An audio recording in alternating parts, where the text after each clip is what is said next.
Hello everyone, welcome to the class guys. कैसे हैं आप सभी? उम्मीद करता हूं सभी बच्चे बहुत अच्छे होंगे, अच्छे से पढ़ाई लिखाई कर रहे होंगे। आज इस वीडियो में आपके लिए मोस्ट डिमांडेड पीवाईक्यू सीरीज का नेक्स्ट चैप्टर लेकर के आए हैं, that is chapter 3 current electricity.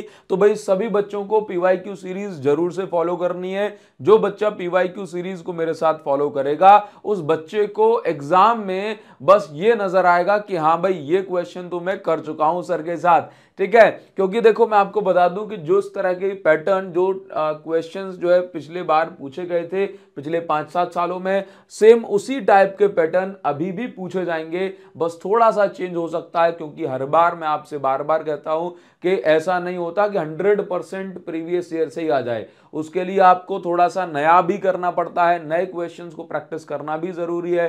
तो पुराने क्वेश्चन जो बोर्ड ने पूछे हुए हैं उसके लिए आप इस पीवाईक्यू सीरीज को फॉलो करें, और नए क्वेश्चंस को करने के लिए आप जो हमारा सैंपल पेपर है एडुकार्ड फिजिक्स सैंपल पेपर, आप इसको प्रैक्टिस करें। इसके अंदर आपको 16 सैंपल पेपर का जो सेट मिलेगा उसमें आपकी भरपूर प्रैक्टिस हो जाएगी। उसके बाद फिर आपको कुछ भी नहीं करना है, आप बेफिक्र होकर के पेपर देने जाएं, है ना। क्योंकि देखो मैं आपको बता दूं कि इस सैंपल पेपर के अंदर हमने एग्जैक्टली सेम लेवल के क्वेश्चन रखे हैं जैसे आपसे सीबीएसई पूछेगी, चाहे वो केस स्टडी हो, असर्शन रीजन हो, आपके लिए मोर देन सफिशिएंट होगा। मार्केट में अवेलेबल किसी भी सैंपल पेपर से आपको बढ़िया कंटेंट एंड क्वालिटी इसके अंदर मिलने वाली है। क्लियर है? चलिए तो सबसे पहले हम आ जाते हैं फर्स्ट क्वेश्चन को पढ़ते हैं। लेकिन उससे पहले सभी बच्चों से कह रहा हूं कि आप पहले वीडियो को पॉज करेंगे और उसके बाद आप सॉल्व करेंगे, आंसर जो है खुद का देखेंगे, उसके बाद जो मैं पढ़ा रहा हूं उसको करेंगे। क्लियर है ना? ऐसा काम आपको करना है। अटकेंगे तो आप मेरे साथ में वीडियो को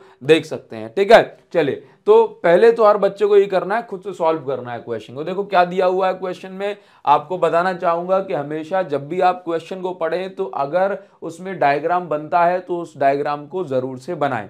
क्लियर है?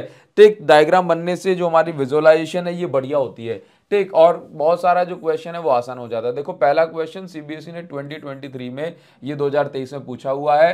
क्या दिया हुआ है? 8 मिली एम्पियर करंट फ्लो होता है एक वायर से। क्लियर है? तो इसमें 10 सेकंड में कितने इलेक्ट्रॉन्स पास हो रहे होंगे एरिया ऑफ क्रॉस सेक्शन से इस वायर के। देखो बहुत सिंपल सी बात है, ये हमारे पास एक वायर हो गया, ये वायर है, इसका कुछ भी एरिया ऑफ क्रॉस सेक्शन हो सकता है, यहाँ पे मेंशन नहीं करा।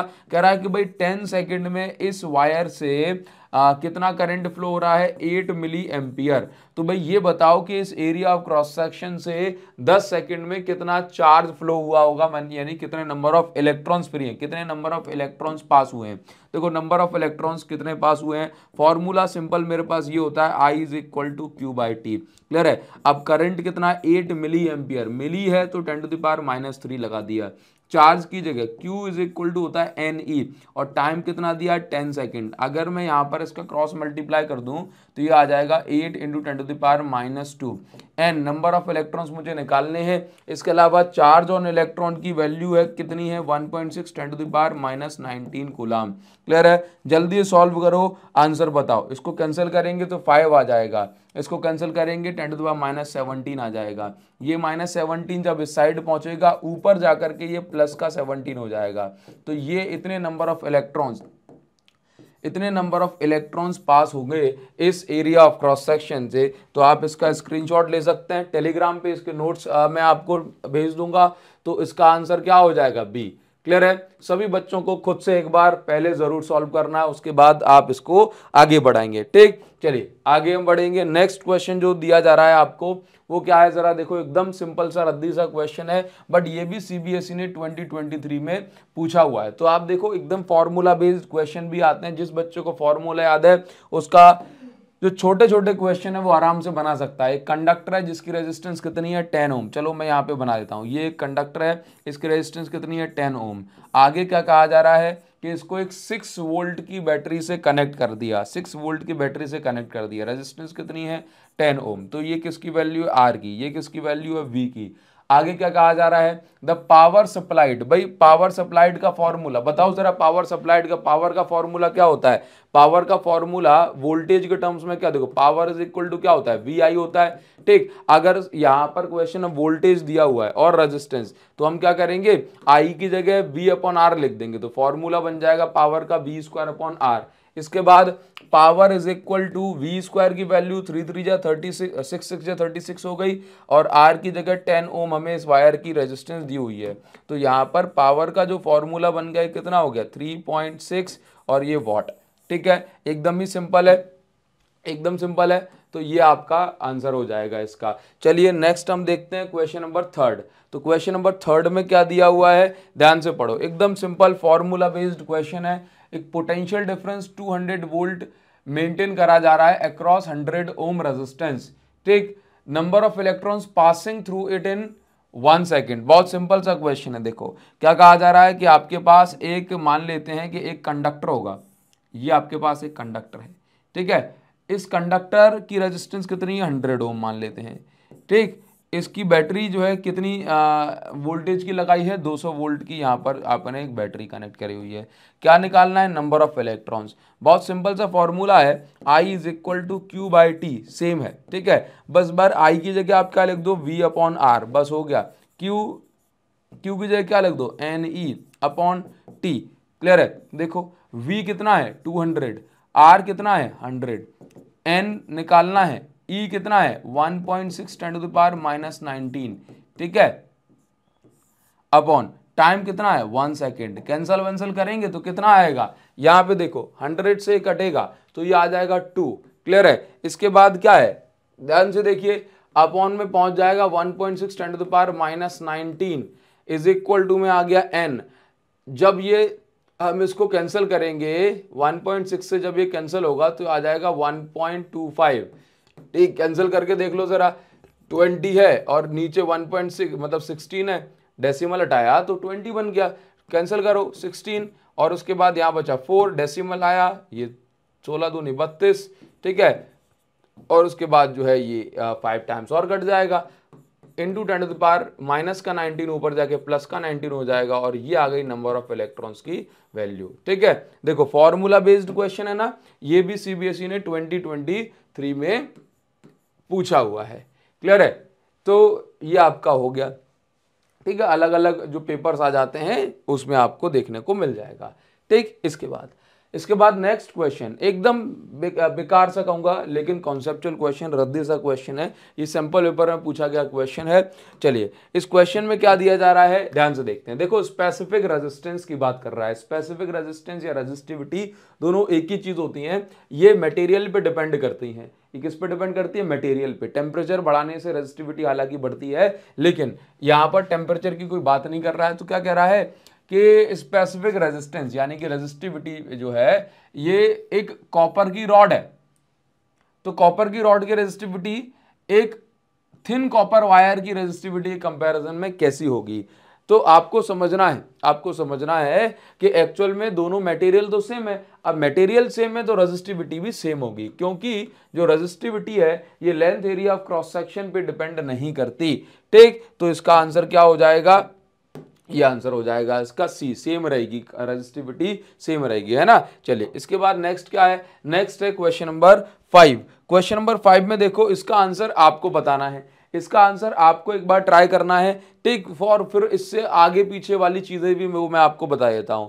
जरा वीडियो को पॉज करो, पॉज करने के बाद अब आप इसका आंसर देख करके देखें। क्लियर है, पॉज कर लो, लगे ही हैं, कोई नहीं मानेगा सर आपकी बात। हाँ, अभी पॉज करो वीडियो को, और उसके बाद हम क्या करेंगे, समझेंगे कि भाई ये इसका आंसर क्या होने वाला है। देखो मैं आपको बता देता हूं, जितने बच्चे करके देख लिए वो ठीक है, जो नहीं करके देखे वो अभी समझ लो। देखो एक्चुअल में क्या है, यहाँ पर आपको ग्राफ बनाया जा रहा है, रेजिस्टिविटी और टेम्परेचर के बीच में दो ग्राफ बने हैं। आपको पहचानना है कि दो ग्राफ किस किस को रिप्रेजेंट कर रहे हैं। देखो सिंपल सी बात है, मैं आपको बता दूं कि कंडक्टर के लिए ये चीज आप याद रखेंगे, कंडक्टर के लिए क्या होता है, आप टेम्परेचर बढ़ाते हो तो रेजिस्टेंस और रेजिस्टिविटी भी बढ़ जाती है। क्लियर है, ठीक, टेम्परेचर बढ़ाने से रेजिस्टिविटी बढ़ जाती है और कंडक्टिविटी घट जाती है। ठीक, इसके बाद अलॉय में देखो, अलॉय मतलब mixture of metal and metal और नॉन मेटल। ठीक, टेम्परेचर अगर आप बढ़ाओगे तो रेजिस्टिविटी बढ़ती है, बट वेरी लेस, बहुत कम रेजिस्टिविटी बढ़ती है, क्योंकि अलॉय की रेजिस्टिविटी ऑलरेडी बहुत ज्यादा हाई होती है। क्लियर है। तो हम ऐसा बोलेंगे रेजिस्टिविटी बढ़ रही है तो कंडक्टिविटी घट रही है। क्लियर है। अब हम बात करेंगे इलेक्ट्रोलाइट मतलब सॉल्यूशन के लिए, इलेक्ट्रोलाइट या सेमीकंडक्टर। सेमीकंडक्टर में क्या होता है सर, सेमीकंडक्टर में कुछ ऐसा सीन है, अगर आप टेम्परेचर बढ़ाओगे तो फिर फ्री इलेक्ट्रॉन्स बढ़ जाते हैं, सेमीकंडक्टर में क्रिएट हो जाते हैं, तो रेजिस्टिविटी घट जाती है और इसका मतलब है कंडक्टिविटी बढ़ जाती है। क्लियर है। इलेक्ट्रोलाइट में टेम्परेचर बढ़ाने से रेजिस्टिविटी घट जाती है क्योंकि सॉल्यूशन है वो थिन हो जाता है, आयंस को मॉलिक्यूल्स को आगे बढ़ने में कोई जो है प्रॉब्लम नहीं होती। ठीक है। तो इलेक्ट्रोलाइट और सेमीकंडक्टर वाले केस में ये रिजल्ट होने वाला है, हालांकि रीजन दोनों का अलग अलग है। ठीक। तो अभी अगर हम ग्राफ की बात करेंगे ना, ग्राफ की, तो आपको पहचानना है, देखो यहां पर ये किसका ग्राफ है, तो यहां पर रेजिस्टिविटी और टेम्परेचर इनवर्सली प्रोपोर्शनल हो रहे हैं, है ना, ये इनवर्सली प्रोपोर्शनल ग्राफ है। आप देख रहे हो टेम्परेचर बढ़ रहा है तो रेजिस्टिविटी घट रही है, टेम्परेचर बढ़ रहा है तो रेजिस्टिविटी घट रही है। तो ये किसके लिए हो गया, ये सेमीकंडक्टर के लिए हो गया। और किसके लिए बता सकते हो आप इसको इलेक्ट्रोलाइट के लिए ही बोल सकते हो। तो ये ग्राफ किसके लिए हो गया, सेमीकंडक्टर या फिर इलेक्ट्रोलाइट। इलेक्ट्रोलाइट ऑप्शन में दिया होगा तो भी पहचान लेंगे। इसके बाद ये ग्राफ देखो किसके लिए है, देखो ये ग्राफ किसके लिए, समझना क्या बताया जा रहा है कि जब टेम्परेचर 0 है तब भी थोड़ी बहुत रेजिस्टेंस है या रेजिस्टिविटी है, उसके बाद जैसे आप टेम्परेचर बढ़ा रहे हो रेजिस्टिविटी बढ़ रही है, रेजिस्टिविटी एक्सपोनेंशियली बढ़ रही है। इसका मतलब ये हो गया ये ग्राफ किसके लिए है, ये ग्राफ कंडक्टर के लिए है। टेम्परेचर बढ़ाने से रेजिस्टिविटी बढ़ रही है और 0 डिग्री सेल्सियस पर भी कुछ ना कुछ रेजिस्टिविटी ऑलरेडी है। अच्छा, तो अगर सर अलॉय के लिए और ग्राफ बन जाए तो मजा आ जाएगा ना, एक ही स्लाइड पे सारे के सारे ग्राफ, आपको सारे के सारे रूल्स मिल गए। तो देखो एक्चुअल में क्या होता है, ये रेजिस्टिविटी है, ये टेम्परेचर है। आप समझना कि रेजिस्टिविटी, ये टेम्परेचर, और यहां पर ध्यान से देखो क्या है कि अलॉय की रेजिस्टिविटी ऑलरेडी बहुत आई है। ये देखो हमने टेम्परेचर नहीं बढ़ाया लेकिन रेजिस्टिविटी ऑलरेडी बहुत आई है, लेकिन आप टेम्परेचर बढ़ाएंगे भी तो रेजिस्टिविटी बढ़ रही है, लेकिन देखो स्लो स्लो बढ़ रही है, कम कम बढ़ रही है। क्लियर है, स्लोप कितना छोटा है इसका, ठीक, क्योंकि ऑलरेडी उसकी रेजिस्टिविटी काफी हाई होती है। टेम्परेचर बढ़ाएंगे तो बहुत ज्यादा रेजिस्टिविटी में चेंज नहीं आता, लेकिन रेजिस्टिविटी बढ़ती है। तो बताओ इसके हिसाब से आपका आंसर क्या होना चाहिए। हाँ, और मुझे कमेंट करके अभी ये बताना कि हाँ सर जैसा आप बता रहे हो वैसे ही मैंने भी सोचा था। क्लियर है, और नहीं बताया, नहीं सोचा तो बताओ मुझे जरा क्या आपने सोचा था। हाँ, material A is germanium and B is copper. Clear है, तो ये आपको बताना है। अब इसका जवाब सभी बच्चे कमेंट सेक्शन में पूरी ईमानदारी के साथ लिख करके जाएंगे, हाँ सर मैंने ये सोचा था, सर मैंने ये नहीं सोच पाया, मेरा लॉजिक ये था। लॉजिक ही बता के जाना अगर आपने गलत सोचा है तो, ठीक है, और सही भी सोचा है तो कई बार क्या होता है कि हमारा लॉजिक कुछ और ही होता है, बिल्कुल आसमान छू रहा होता है, जबकि हमें जमीन पे ही रहना होता है। ठीक है, चलिए तो नेक्स्ट हम बात करेंगे क्वेश्चन नंबर 6 की। देखो क्वेश्चन नंबर 6 में क्या दिया जा रहा है, यहां पर कहा जा रहा है कि by increasing temperature specific resistance of conductor and semiconductor. देखो मैंने आपको ये भी एक्सप्लेन कर दिया कि स्पेसिफिक रेजिस्टेंस यानी कि रेजिस्टिविटी कंडक्टर की क्या होती है, टेम्परेचर बढ़ाने से इंक्रीज होती है, और डिक्रीजेस फॉर सेमीकंडक्टर, सेमीकंडक्टर की रेजिस्टिविटी क्या होती है, डिक्रीज होती है। क्लियर है, ये हमने पढ़ लिया। क्वेश्चन नंबर नेक्स्ट पे आते हैं। ठीक, टेलीग्राम पे इसके जो कंप्लीट नोट्स में शेयर कर दूंगा, टेंशन मत लेना। ये सीबीएसई के टर्म 1 सैंपल पेपर जो लॉन्च करा था सीबीएसई ने, उसमें पूछा गया क्वेश्चन है। अभी आप इसको ध्यान से समझेंगे। देखो क्या दिया जा रहा है इसमें, यहां पर दिया जा रहा है कि electric current is passed through a circuit containing 2 wires of same material. देखो यहां पर समझो कि दो वायर हैं, दो वायर से इलेक्ट्रिक करंट पास करा जा रहा है, दोनों सेम मटेरियल के हैं। सेम मटेरियल का मतलब यहां पर किस चीज को रिप्रेजेंट कर रहा है, सेम मटेरियल लिख के दे दिया ना, समझ लो कि रेजिस्टिविटी सेम है। हाँ, सेम रेजिस्टिविटी की बात कर रहा है, सेम रेजिस्टिविटी है। आगे दिया है कनेक्टेड इन पैरेलल, दोनों को पैरेलल में कनेक्ट करा है। तो याद रखना पैरेलल में क्या सेम होता है, वोल्टेज सेम होता है पैरेलल में। तो यहां से हमें ये जैसे हम क्वेश्चन पढ़ते हैं ना, तो हमारे दिमाग में जो जो चीजें उससे रिलेटेड हैं वो सब क्लिक करनी चाहिए। क्लियर, तो यहां पर दिया है connected in parallel if length and radii of wire are in ratio 3:2। मैं आपसे रिक्वेस्ट करूंगा कि आप वीडियो को पॉज करो, थोड़ा बहुत तो सही यार, थोड़ा बहुत तो करके देखोगे कि नहीं देखोगे कि सब कुछ अगर मैं करा दूंगा, देखो मैं तो करा ही रहा हूं। हाँ, मुझे कहने से क्या होगा, अगर आप थोड़ा सा जो है एफर्ट मारेंगे तो कितना बढ़िया होगा ना। हाँ, तो आप एफर्ट मारिए जरा सा। क्लियर? तो देखो यहाँ पर क्या दिया जा रहा है कि दोनों पैरेलल में कनेक्टेड है, दोनों का सेम मटेरियल है। क्लियर है? तो सेम मटेरियल मतलब सेम रेजिस्टिविटी। ठीक, इसके बाद दोनों पैरेलल में कनेक्टेड है। अच्छा, सेम पैरेलल में तो वोल्टेज भी भाई साहब दोनों के बीच में कैसा होने वाला है? सेम होने वाला है। बट यहां पर कुछ चीजें दी हुई है। सर क्या दिया हुआ है? यहां पर क्या दिया हुआ है?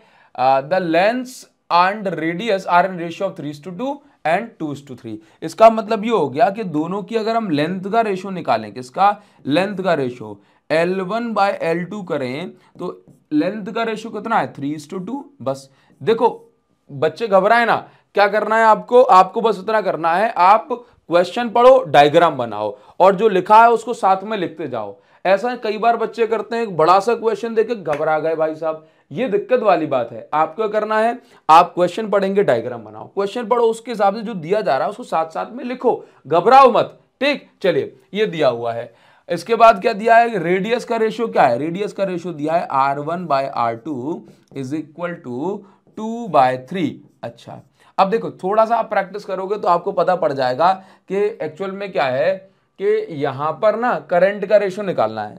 उसके लिए मुझे पता है कि कहीं ना कहीं इसकी जरूरत पड़ेगी, और अगर आप नहीं भी लिखोगे ना तो आप बाद में खुद से कर सकते हैं इसको। देखो R1/R2 अगर इतना है तो R1² कितना हो जाएगा?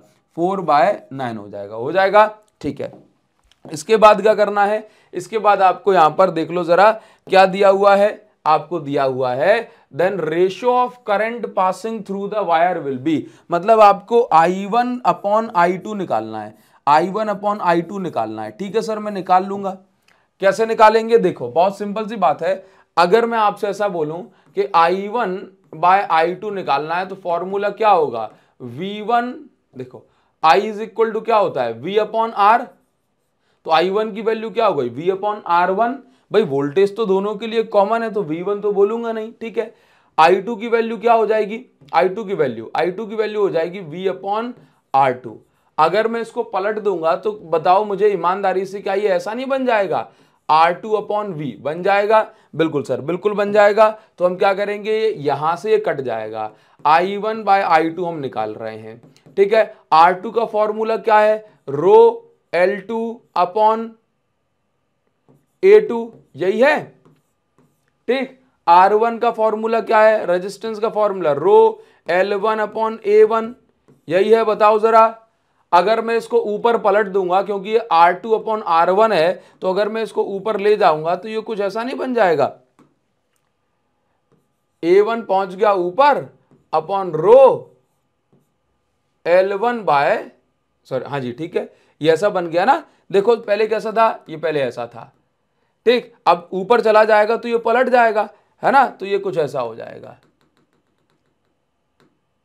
देखो A1/रो L1। क्लियर है? इसके बाद क्या करना है? इसके बाद आपको यहां पे रो से रो कैंसिल कर देना है, बस आंसर आ गया। I1/I2 is equal to L2/L1 into A1/A2। अच्छा, आप ध्यान से बताओ मुझे कि I1/I2 is equal to L2/L1 कितना है? L1/L2 दिया है तो L2/L1 कितना हो जाएगा? 2/3। ठीक, इसके बाद आप यहां पर देखो A1/A2, A1 की जगह लिखूंगा πR1², A2 की जगह लिखूंगा πR2²। ठीक है, इसकी जरूरत मुझे पड़ी ही नहीं। देखिए जरा, अभी पाई से तो पाई कैंसिल हो जाएगा, पाई से पाई कट गया। I1/I2 इज इक्वल टू कितना बचा? 2/3। इसके बाद आप यहां पर देखो R1²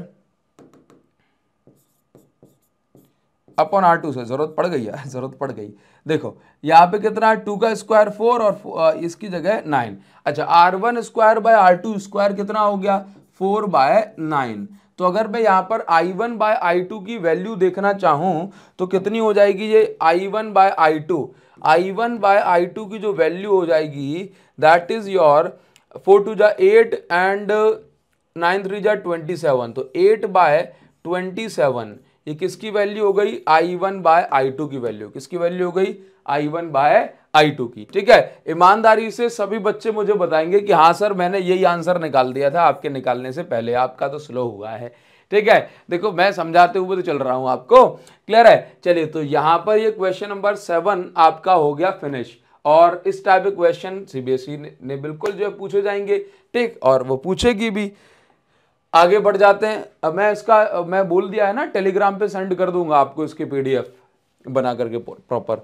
अभी देखो रूल अपना भाई है, क्वेश्चन पढ़ो, घबराटो, डायग्राम बनाओ, साथ में वैल्यूज वगैरह लिखो, कोई दिक्कत नहीं है। फॉर्मूले देखो, जिन बच्चों से न्यूमेरिकल देख करके डर लग रहा है, बस मैं उनसे इतना ही कहूंगा कि फॉर्मूले सारे याद होना चाहिए आपको। सर फॉर्मूला शीट ले आओ, मैं ले आऊंगा, ठीक। देखो सारी चीजें करने में थोड़ा थोड़ा टाइम तो लगता है, मैं ले आऊंगा, लेकिन तब तक खुद से भी बना लो फॉर्मूला शीट, है ना। जो आप पढ़ रहे हो, जो मैंने आपको पढ़ा रखा है, उसको वर्क करो। देखो जितना काम आप खुद से करोगे, वो फॉर्मूला शीट बनाते बनाते ही आपको याद हो जाएगी।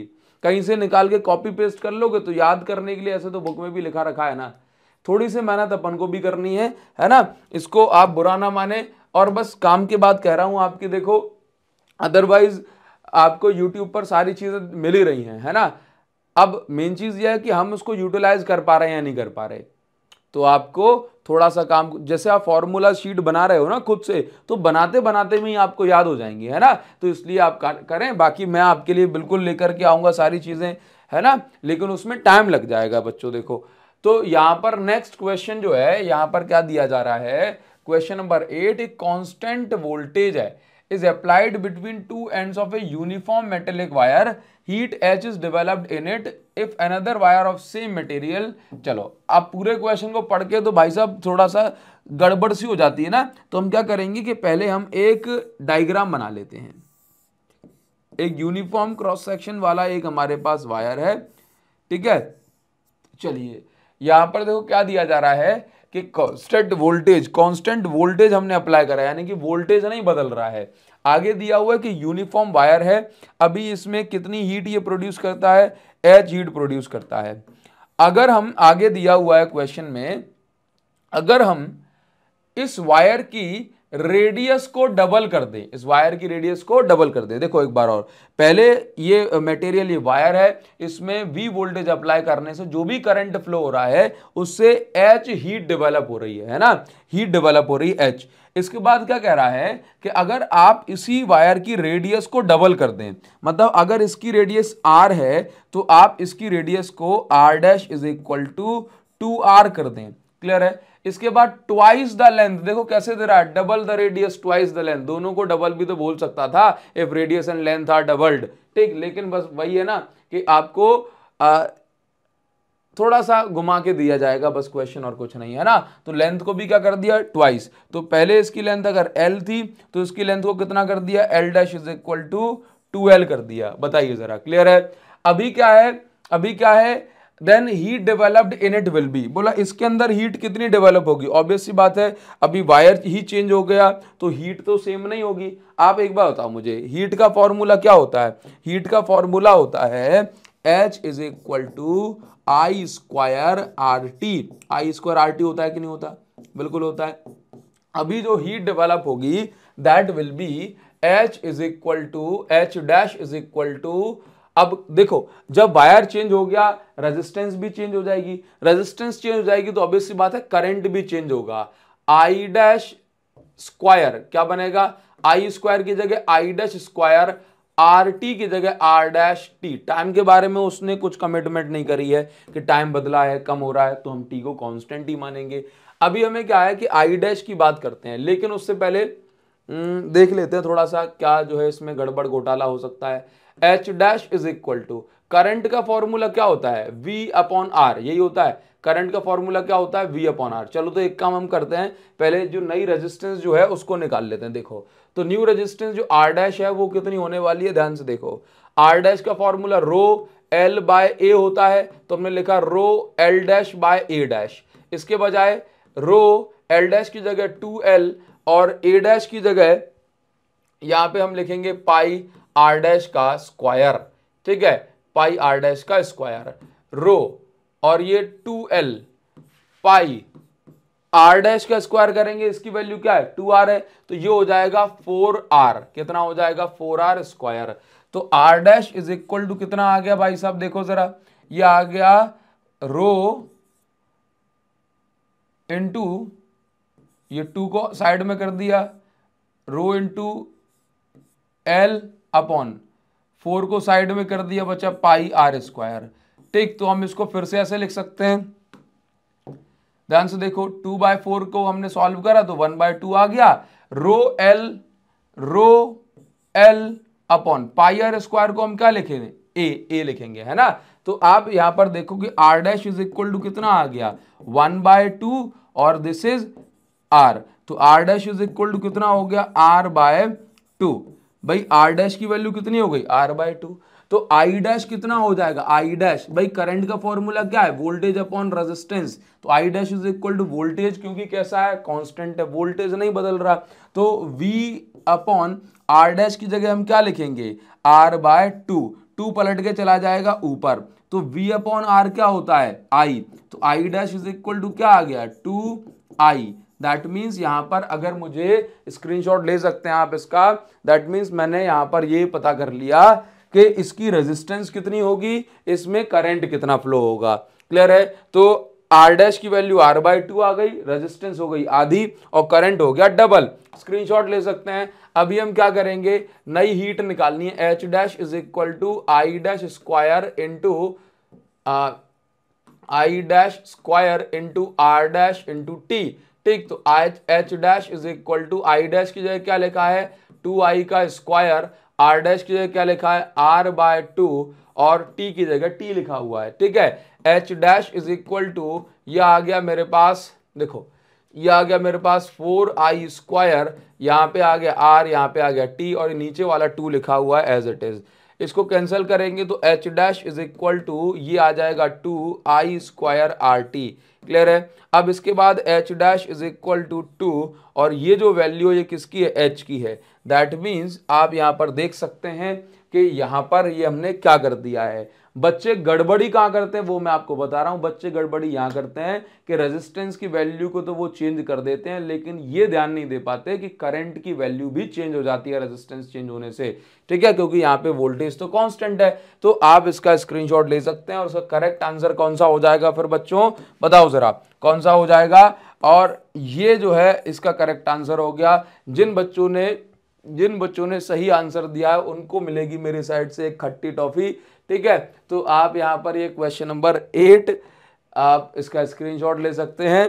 ठीक है, इसके बाद क्या है, इसके बाद हम आ जाते हैं नेक्स्ट क्वेश्चन पे। देखो नेक्स्ट क्वेश्चन ये भी टर्म 1 सैंपल पेपर में पूछा गया है। ठीक, सीबीएसई ने पूछा है ये क्वेश्चन, एकदम सिंपल सा क्वेश्चन है, एक बार हम इसको समझ लेते हैं। क्या दिया हुआ है, if potential difference V is applied across conductor is increased to 2V।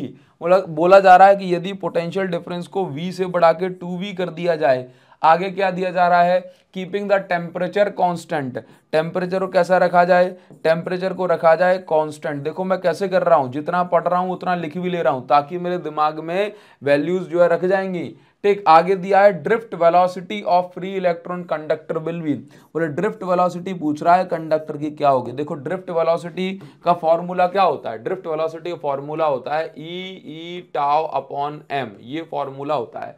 ठीक है, अब यहाँ पर इलेक्ट्रिक फील्ड के बारे में कुछ नहीं कह रहा, यहाँ पे वोल्टेज के बारे में कुछ बातें उसने कही है। क्या कही है सर, कि वोल्टेज जो है ये डबल हो जा रहा है। क्लियर है, वोल्टेज का हो रहा है डबल, तो ड्रिफ्ट वेलोसिटी का फॉर्मूला एक्चुअल में क्या है, E कैपिटल ई, यानी कि इलेक्ट्रिक फील्ड की जगह वोल्टेज अपॉन डिस्टेंस हम V अपॉन L लिखते हैं, तो यहाँ से M इंटू L और ये टाउ आ गया। अब एक्चुअल में टेम्परेचर कांस्टेंट है, तो यहाँ से आप ये समझ सकते हैं कि टेम्परेचर कांस्टेंट होने से कंडक्टर की लेंथ भी कांस्टेंट है और रिलैक्सेशन टाइम टाउ भी कांस्टेंट। रिलैक्सेशन टाइम समझते हो, दो सक्सेसिव कोलिजन के बीच में जो टाइम लग रहा है उसको बोलते हैं रिलैक्सेशन टाइम। अब आपने टेम्परेचर ही कांस्टेंट रखा है तो इलेक्ट्रॉन्स की एनर्जी भी कांस्टेंट है, तो उससे जो एवरेज रिलैक्सेशन टाइम होता है वो भी कांस्टेंट ही होता है। ठीक, तो ड्रिफ्ट वेलोसिटी का जो फॉर्मूला जो बन गया ये इतना हो गया। अब क्योंकि ड्रिफ्ट वेलोसिटी को डबल कर दिया, वोल्टेज को डबल कर दिया गया, तो ये फॉर्मूला हो जाएगा 2EV टाउ अपॉन ml। ठीक है, तो ड्रिफ्ट वेलोसिटी यहाँ पे देखो टाउ चेंज हो नहीं रहा, लेंथ चेंज हो नहीं रही क्योंकि ये कांस्टेंट है, तो ड्रिफ्ट वेलोसिटी कितनी हो गई, 2 टाइम्स ऑफ जो पहले से ड्रिफ्ट वेलोसिटी थी। ठीक है, नाउ ध्यान देंगे आप, समझ गए बात को, तो नई ड्रिफ्ट वेलोसिटी इतनी हो गई। तो यहां पर कितने हो जाएगा, क्या आंसर हो जाएगा इसका, double of its initial value. ठीक, चलिए आगे बढ़ेंगे, नेक्स्ट क्वेश्चन में पहुंचेंगे। टेलीग्राम से नोट्स डाउनलोड कर लेना। नेक्स्ट क्वेश्चन जो हम देख रहे हैं दैट इज क्वेश्चन नंबर 10। अभी इसको आप बताइए इसमें क्या आंसर हो सकता है। एकदम सिंपल सा क्वेश्चन है, लेकिन ये क्वेश्चन काफी इंपॉर्टेंट है, बच्चे कंफ्यूज हो जाते हैं। देखो इसमें क्या दिया हुआ है कि एक बैटरी है जो कि एक कंडक्टर से कनेक्टेड है। क्लियर है? कंडक्टर कैसा है, non uniform area of cross section वाला। मतलब ऐसा मान लो कि ये हमारे पास एक कंडक्टर है, ये हमारे पास एक कंडक्टर है, ये कंडक्टर है, और यहां पर एक बैटरी लगा दी हमने, यहां पर एक बैटरी लगा दी। अभी क्या है, देखो मैं आपको बताऊं कि यहां पर आपसे कहा जा रहा है कि कौन सी क्वांटिटी है जो कांस्टेंट रहेगी, कौन सी क्वांटिटी कांस्टेंट रहेगी इस कंडक्टर में। ठीक, समझना। तो हमेशा याद रखिए, मैं आपको बताना चाहूंगा यहां पे कि इलेक्ट्रिक फील्ड जो होती है, ये डिस्टेंस अगर बढ़ा दोगे तो इलेक्ट्रिक फील्ड घट जाती है। इलेक्ट्रिक फील्ड का फॉर्मूला होता है E is equal to V upon L. मतलब यहां पर डिस्टेंस कम है तो इलेक्ट्रिक फील्ड यहाँ पे स्ट्रॉन्गर होगी। और वैसे भी अपन समझते हैं कि इलेक्ट्रिक फील्ड लाइंस है, 50 लाइंस अगर पतले से एरिया ऑफ क्रॉस सेक्शन में होंगी तो स्ट्रॉन्ग इलेक्ट्रिक फील्ड बनाएंगी, 50 लाइन अगर बड़े से एरिया ऑफ क्रॉस सेक्शन में होंगी तो वीक इलेक्ट्रिक फील्ड बनाएंगी। ठीक है, इसके बाद क्या है आप समझिए, इलेक्ट्रिक फील्ड ओनली। इसके बाद क्या दिया है, तो मतलब इलेक्ट्रिक फील्ड तो कांस्टेंट नहीं रहेगी इसमें, ये हमें पता पड़ गई। इलेक्ट्रिक फील्ड की स्ट्रेंथ यहाँ पे ज्यादा होगी और वहां पे कम होगी। इसके बाद हम बात करें ड्रिफ्ट स्पीड की, तो भाई देखो इलेक्ट्रिक फील्ड एक्चुअल में जहां पे ज्यादा है वहां पे ड्रिफ्ट स्पीड भी ज्यादा होगी। ठीक, तो यहाँ पे ड्रिफ्ट स्पीड भी कांस्टेंट नहीं रहेगी। इसके बाद यहां पर मैं आपको बता दूं कि करंट ऐसी क्वांटिटी है जो कांस्टेंट रहेगी through out area of cross section, क्योंकि एक्चुअल में क्या होता है, ये बैटरी का रूल है कि भाई जितना करंट इसमें से निकला है, जितना चार्ज इसमें से एक सेकंड में निकला है उतना ही चार्ज इसमें वापस जाएगा उतना ही सेकंड में। That means charge per unit time जितना इसमें से निकला है उतना ही चार्ज पर यूनिट टाइम इसमें जाएगा। और charge per unit time, charge upon time क्या होता है, करंट। तो एक्चुअल में जितना करंट इसमें से एक सेकंड में एंटर करा है दूसरे एरिया से उतना ही करंट एग्जिट करेगा, है ना। और इसी को हम कंजर्वेशन ऑफ चार्ज बोलते हैं। तो करंट जो है ये पूरे उसमें कांस्टेंट रहेगा। तो इनमें से ए बी सी में से ये हमारा डी करेक्ट ऑप्शन हो जाएगा। बताना मुझे क्या आपने भी यही सोचा था। ठीक है, अभी जो नेक्स्ट क्वेश्चन हमें मिल रहा है, इस क्वेश्चन में क्या दिया हुआ है, straight line plot showing terminal potential difference capital V of a cell as function of current capital I drawn from it as shown in figure। देखो क्या दिया जा रहा है, एक स्ट्रेट लाइन प्लॉट है, एक स्ट्रेट लाइन प्लॉट है जो कि यहां पर बताया जा रहा है। इस टाइप के क्वेश्चन इंपॉर्टेंट है काफी। यहां पर टर्मिनल पोटेंशियल डिफरेंस यानी कि टर्मिनल वोल्टेज की वैल्यू V है जो कि इस एक्सिस पे दिखाई जा रही है और करंट की वैल्यू इस एक्सिस पे दिखाई जा रही है। आपको इस ग्राफ की हेल्प से इंटरनल रेजिस्टेंस की वैल्यू को फाइंड आउट करना है। ठीक है, 4 ऑप्शन दिए, क्या होगी इसमें से किसी सेल की इंटरनल रेजिस्टेंस। तो देखो मैं आपको बताना चाहता हूं, आप बच्चे सभी जानते हैं कि ईएमएफ क्या होता है। ईएमएफ होता है maximum potential difference when current in circuit is 0, है ना। देखो ईएमएफ का फॉर्मूला ये है, E is equal to capital V plus IR, ये होता है, समझना। नाउ अभी आप यहां पर देखो कि अगर मैं आपसे ये कह रहा हूं कि जब सर्किट में करंट 0 है, करंट की वैल्यू सर्किट में 0 है, तो उस समय कितना मैक्सिमम पोटेंशियल डिफरेंस है, 5.6 वोल्ट। तो आप यहां पर ये याद रखें, at I is equal to 0, जब करंट की वैल्यू 0 है तो ईएमएफ किसके बराबर है, मैक्सिमम पोटेंशियल डिफरेंस यानी कि 5.6 वोल्ट के बराबर। ठीक है, ठीक, याद रखेंगे। अच्छा, अब आपको जब ऐसा केस हो जाए ना, तो जब सोचो कि जब ओपन सर्किट की हम बात करते हैं, जब ओपन सर्किट की बात करते हैं तो वहां पर क्या होता है कि आप बस ये फॉर्मूला लगाएं, E is equal to I into R. तो E upon I is equal to मिल जाएगा हमें R। तो E अपॉन E की वैल्यू क्या है, 5.6। ठीक, जब 5.6, अब मान के चलो कि अगर हम इस पर्टिकुलर वैल्यू पे निकाल रहे हैं, कहां पे, इस पर्टिकुलर वैल्यू पे। इस पर्टिकुलर वैल्यू पे क्यों, क्योंकि इसी वैल्यू पर वोल्टेज क्या है, इसी वैल्यू पर वोल्टेज क्या है, 0। देखो मैं आपको बताऊं कि ऐसी कंडीशन है, E is equal to V plus IR। ठीक, समझना। E की वैल्यू लेट्स से हमने 5.6 वोल्ट कंसीडर कर ली क्योंकि ये मैक्सिमम वैल्यू है। ठीक, अब आप ये देखो, जैसे अगर मान के चलो मुझे करंट की वैल्यू, इस पर्टिकुलर करंट पे अगर मैं बात करूं, जैसे मैं 2 एम्पियर पे अगर मैं बात कर रहा हूं, तो 2 एम्पियर पे टर्मिनल वोल्टेज कितना है, 0।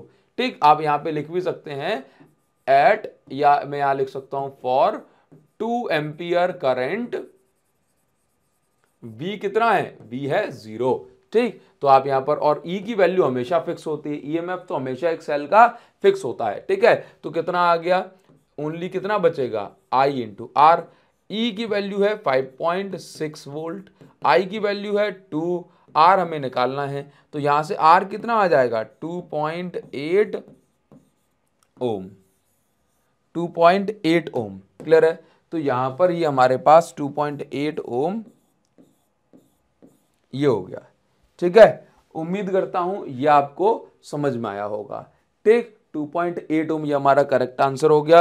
अभी हम आगे बढ़ जाएंगे और नेक्स्ट पढ़ेंगे। देखो नेक्स्ट क्या दिया हुआ है, एकदम सिंपल सा क्वेश्चन है। क्या लिखा हुआ है, विच of the following has negative temperature coefficient of resistance.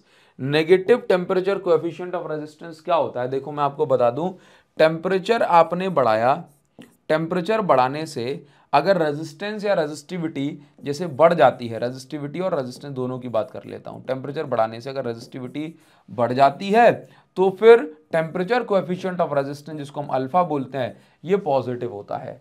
और ऐसा केस किसके लिए है, कंडक्टर के लिए। ठीक है, कंडक्टर के लिए और अलॉय के लिए, इन दोनों में ही टेम्परेचर बढ़ाने पर रेजिस्टिविटी बढ़ती है। इसके बाद क्या है, ध्यान से देखेंगे, इसके बाद यह है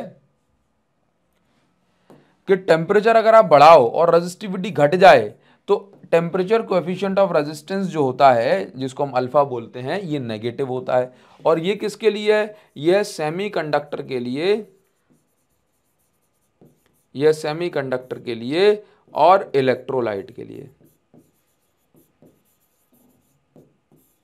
और इलेक्ट्रोलाइट के लिए। ठीक है, चलिए ध्यान से देखिए, ये ऐसा है।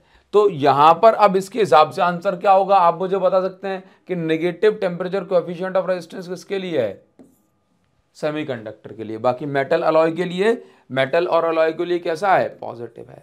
ठीक, ये चीज एकदम जब अपन थ्योरी पढ़ते हैं तब ये चीज सिखा दी जाती है। क्लियर है, नाउ स्क्रीनशॉट ले सकते हैं आप, आगे बढ़ जाएंगे। नेक्स्ट क्वेश्चन देखो क्या दिया हुआ है, सिंपल क्वेश्चन है, बहुत सिंपल, लेकिन आप ये देख रहे हो सीबीएसई ने 2020 में पूछा हुआ है ये क्वेश्चन।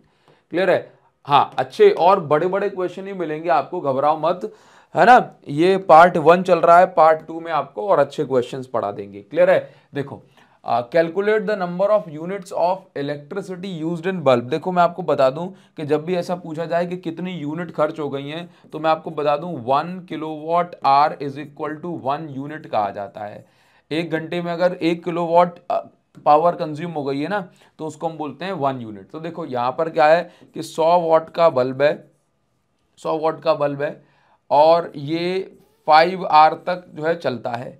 तो अगर मैं इसको किलोवाट में कन्वर्ट कर लूँ तो 0.1 किलोवाट में ये हो जाएगा, इनटू ये 5 आवर है, तो यहाँ पर अगर मैं देखूँ तो 0.5 किलोवाट आवर ये हो गया। तो यहाँ पर कितनी यूनिट बन गई, 0.5 यूनिट बन गई। ठीक है, तो ये हमारा आंसर हो जाएगा। तो ये पूछा था कि भाई यदि कोई बल्ब 100 वाट का है, ये 5 घंटे चलता है, तो उन 5 घंटों में कितनी यूनिट बन जाएंगी। ठीक, तो ये इसका करेक्ट आंसर हो जाएगा। नेक्स्ट क्वेश्चन जो दिया हुआ है एकदम सिंपल सा क्वेश्चन है, इसमें क्या पूछा है, करंट डेंसिटी और इलेक्ट्रिक फील्ड का रेशियो क्या बता रहा है। तो बहुत सिंपल सी बात मैं आपको बताऊंगा, इसका आंसर पहले आप ट्राई करो। करंट डेंसिटी और इलेक्ट्रिक फील्ड का जो रेशियो है ये कंडक्टिविटी बताता है, जबकि इलेक्ट्रिक फील्ड और करंट डेंसिटी का जो रेशियो है ये रेजिस्टिविटी बताता है। तो यहाँ पर क्या हो जाएगा, ये इसमें जो करेक्ट आंसर हो जाएगा बी हो जाएगा, इसमें करेक्ट आंसर ए हो जाएगा। ठीक है, ये भी पूछा हुआ क्वेश्चन है, आगे बढ़ जाते हैं, एकदम सिंपल सा क्वेश्चन है। देखो नेक्स्ट जो हमें मिल रहा है इसमें क्या दिया हुआ है, क्वेश्चन नंबर 15 है। इस क्वेश्चन में हमें दिया हुआ है कि the resistance of metal wire, the resistance of metal wire increase with increasing temperature on account of. ठीक, क्या बोल रहा है, मेटल वायर की रेजिस्टेंस, मेटल वायर की रेजिस्टेंस बढ़ती है टेम्परेचर बढ़ाने से, बताओ क्यों, बताओ क्यों, क्या कारण है। एक बार फिर पढ़ें, कहा जा रहा है, बोला मेटल वायर की रेजिस्टेंस बढ़ती है टेम्परेचर बढ़ने से, क्लियर है। देखो अभी क्या है, अभी आप यहाँ पे ध्यान देंगे, कारण क्या पूछा जा रहा है, तो देखो decrease in free electron density, temperature बढ़ने से क्या होता है, फ्री इलेक्ट्रॉन डेंसिटी घट जाती है, आंसर है बिल्कुल नहीं। हाँ, डिक्रीज इन रिलैक्सेशन टाइम, पहले जो टकराने का टाइम था 2 इलेक्ट्रॉन का, मान के चलो 1 सेकंड लग रहा था, अभी आधा सेकंड लगेगा टेम्परेचर बढ़ने से, ये बात पक्की है, मतलब टाइम कम हो जाएगा, ये तो सही दिख रहा है। लेकिन इनको पढ़ लेते हैं, इंक्रीज इन मीन पाथ बढ़ जाएगा, नहीं। Increase in mass of electron, नहीं। तो यहाँ पर यही जो गिवन हमें ऑप्शंस हैं उनमें से यही सही आंसर है।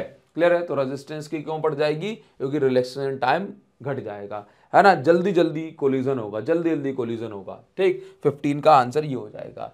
अच्छा, नेक्स्ट हमें जो मिल रहा है इसको एक बार पढ़ लेते हैं। क्वेश्चन नंबर 16 इलेक्ट्रिक पावर से पूछा जा रहा है। देखिए, तो नेक्स्ट क्वेश्चन में बताओ जरा, इसको आप खुद से कर सकते हैं क्या, क्या दिया हुआ है इसमें, एक the electric power consumed by 220 volt 100 what bulb when operated at 110 volt is, देखो क्या कहा जा रहा है, जब कोई बल्ब 220 वोल्ट पर ऑपरेट होता है तो इसकी जो पावर है ये 100 वॉट है। तो अगर यही बल्ब 110 वोल्ट पे ऑपरेट होगा तो इसकी पावर ये कितनी कंज्यूम करेगा पावर। देखो सिंपल सी बात है, ऐसे क्वेश्चन में हमें देखो पावर का फॉर्मूला, मतलब हमें क्या निकालना है, पावर का फॉर्मूला होता है V²/R। क्लियर है। तो पावर हम निकाल लेंगे, V² की वैल्यू 110 का स्क्वायर हो जाएगा, ठीक है, 110 का स्क्वायर हो गया। आर की वैल्यू क्या है, आर तो नहीं पता, इस बल्ब की पावर रेजिस्टेंस कितनी है, तो एक्चुअल में रेजिस्टेंस जो होती है बल्ब की कांस्टेंट होती है। हाँ, इसको मैं P डैश बोल दे रहा हूँ, इसको V डैश बोल दे रहा हूँ। क्लियर है। और रेजिस्टेंस तो सेम होगी। ठीक, नाउ तो अभी समझिए यहाँ पे कि पावर ऑफ बल्ब जो है ये हम कैसे निकालेंगे, V²/R से। तो आप ये देखो कि तो यहाँ से कितनी हो जाएगी, R = V²/P। ठीक है।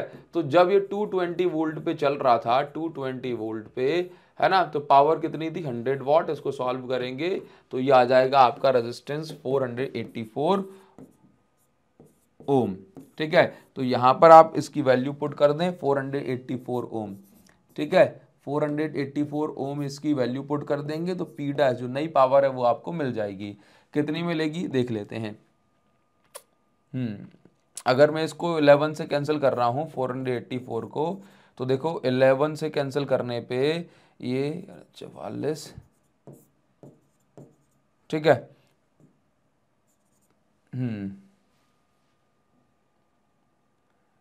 नहीं, हाँ ठीक है,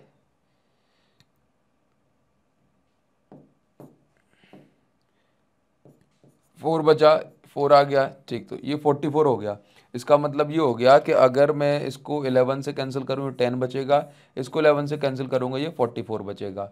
ठीक है। नाउ इसके बाद यहाँ पर देखो, तो मैं इसको ऐसे लिख सकता हूँ, इसको 11 से कैंसिल करूँगा 10 बचेगा, इसको 11 से कैंसिल करूँगा 4 बचेगा, 100/4 कर दूंगा तो 25 वॉट इसका करेक्ट आंसर हो जाएगा। तो P डैश की वैल्यू कितनी हो गई, 25 वॉट। मतलब ऐसा क्वेश्चन आ जाए तो क्या करेंगे, पहले रेजिस्टेंस निकाल लेंगे, उसके बाद आप रेजिस्टेंस निकाल के नई पावर कैलकुलेट कर सकते हैं। और रेजिस्टेंस के लिए हमेशा, वो तो चलो इसमें दिया है 220 वोल्ट, लेकिन अगर नहीं भी दिया हो तो आप रेजिस्टेंस 220 वोल्ट रख करके निकालें, बिकॉज इंडिया में घरों में 220 वोल्टेज जो है आपको मिलता है। तो कोई बल्ब वगैरह या कोई डिवाइस हो उसकी रेजिस्टेंस 220 वोल्ट पुट करके निकाल लिया करो, है ना। चलिए, तो ये हो जाएगा आपका। नेक्स्ट हम आगे बढ़ेंगे नेक्स्ट क्वेश्चन की ओर। ये क्वेश्चन देखो काफ़ी बच्चे सिंपल होते हुए भी गलत कर देते हैं। ठीक, तो पहले एक काम करते हैं, पहले आप इसका आंसर बताओगे, कि आप इसका आंसर क्या बताने वाले हैं। सिंपल क्वेश्चन है, अदरवाइज नहीं पूछता। ठीक, बताओ जरा इसका आंसर क्या हो सकता है आपके according. In a DC circuit, एक डीसी सर्किट में current inside battery and outside battery respectively are. ठीक, इसका आंसर बताओ, साइड में हो जाता हूं मैं इसका। ठीक है, देखो मैं आपको बता दूं, पॉज कर लो, आंसर लिख दो पहले कमेंट सेक्शन में, जल्दी से कमेंट सेक्शन में आंसर लिख दो, उसके बाद ही हम आगे बढ़ेंगे। जल्दी से कमेंट सेक्शन में आंसर लिख दो। ठीक है, बेईमानी नहीं करेगा कोई बच्चा। देखो क्या करना है कि यहाँ पर मैं आपको बता दूं कि बैटरी ये है, क्या बच्चे करंट के डायरेक्शन पढ़ते हैं तो वैसे ही पॉजिटिव टू नेगेटिव लगा देते हैं, है ना। लेकिन क्या है कि जो करंट की डायरेक्शन पॉजिटिव टू नेगेटिव है ना, ये कहाँ है, ये बैटरी के बाहर है और बैटरी के अंदर नेगेटिव टू पॉजिटिव जाता है करंट। तो याद रखो नेगेटिव टू पॉजिटिव टर्मिनल क्या दिया है, इनसाइड बैटरी पहले लिखा है, तो पहले वाला इनसाइड बैटरी के लिए होगा, negative to positive terminal battery के इनसाइड, एंड बैटरी के आउटसाइड क्या है, पॉजिटिव टू नेगेटिव टर्मिनल। तो इसका जो करेक्ट आंसर हो जाएगा ये सी हो जाएगा, है ना, पहले इनसाइड के लिए फिर आउटसाइड के लिए। ठीक, इनसाइड में क्या है, नेगेटिव टू पॉजिटिव, और आउटसाइड में क्या है, पॉजिटिव टू नेगेटिव। क्लियर है, बहुत सिंपल क्वेश्चन है। इसमें जो ध्यान देना होता है बच्चों को वो ये है कि उन्होंने लिखा कैसे और आपने जो है ध्यान नहीं कर पाया, जैसे जो पढ़ा वही लिख के चले आए। ठीक है, चलिए तो आगे हम बढ़ जाएंगे और नेक्स्ट देखो क्या दिया हुआ है, एकदम सिंपल सा क्वेश्चन है, ये हमने ऑल्दो डिस्कस कर लिया है। रेजिस्टिविटी को डिफाइन करना है इसमें, तो बताओ रेजिस्टिविटी क्या है। Resistivity is defined as resistance of a wire having unit area of cross section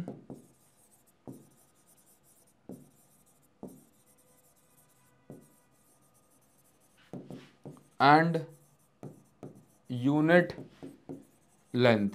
जैसे 1 सेंटीमीटर लेंथ और 1 centimetre area of cross section, मतलब पर यूनिट वॉल्यूम में जो रेजिस्टेंस होती है उसी को हम बोलते हैं रेजिस्टिविटी। क्या बोलते हैं, रेजिस्टिविटी। ठीक है, चलिए इसके बाद देखो जरा इसका ग्राफ कैसे जो है, कंडक्टर के लिए कैसा ग्राफ बनाना है। तो कंडक्टर के लिए कैसा ग्राफ बनाना है आपको पता ही है, इस तरीके का, ये रेजिस्टिविटी है और ये टेम्परेचर है, मतलब 0 टेम्परेचर पे भी कुछ रेजिस्टिविटी कंडक्टर के अंदर होती है, बस ये ग्राफ आपको बनाना है। ठीक है, आगे हम बढ़ेंगे। नेक्स्ट क्वेश्चन देखो क्या दिया हुआ है, सिंपल सा क्वेश्चन है या कुछ और है, देख लेते हैं जरा। ये तो हमने डिस्कस कर ही लिया है, इसका आंसर जरा मुझे कॉमेंट सेक्शन में लिख के बताओ। A copper wire of non uniform cross section connected to which physical quantity remains constant, ये भाई 2020 में आया है। इसका आंसर क्या है, करंट। इसका आंसर क्या है, करंट कांस्टेंट रहता है। क्लियर है, चलिए आगे हम बढ़ जाएंगे और नेक्स्ट क्वेश्चन देखेंगे। इस क्वेश्चन में आपको मोबिलिटी को डिफाइन करना है और यहां पर आपको एक्सप्रेशन करना है, obtain relation for mobility in terms of relaxation time. Relaxation time के टर्म्स में मोबिलिटी का फॉर्मूला बनाना है। ठीक है, देखो एक्चुअल में क्या होता है, डिफाइन टर्म मोबिलिटी। तो मोबिलिटी क्या है, मोबिलिटी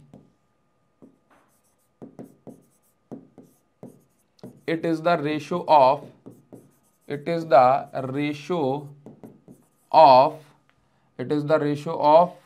किस चीज का रेशियो है भाई ये, it is the ratio of drift velocity